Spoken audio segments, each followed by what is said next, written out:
అంతా ర్యాపిడోలోనే కొట్టినది. ఓలా ఏం ఆర్డర్స్ అయితే ఏం రాలేదు. ఫస్ట్ ఛాన్స్ లేదులేండి ఓలాకి. అందువల్ల మనకి ఓలాలో ఎర్నింగ్స్ అయితే కాలేదు.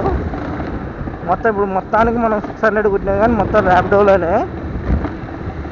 చూద్దాం ఇంకా. ఇప్పుడు ప్రజెంట్ వచ్చేసి పికప్ లొకేషన్లోనే ఉన్నాను, దగ్గరలోనే ఉన్నాను. వచ్చేసి ఆ నుండి మనకి 1 కిలోమీటర్ చూపించింది పికప్. ఇప్పుడు ప్రజెంట్ వచ్చేసి పికప్కి 130 మీటర్స్లో ఉన్నాను.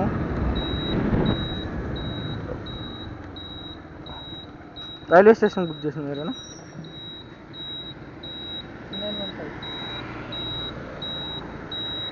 3915. ఓకే బాయ్, ఎక్కండి.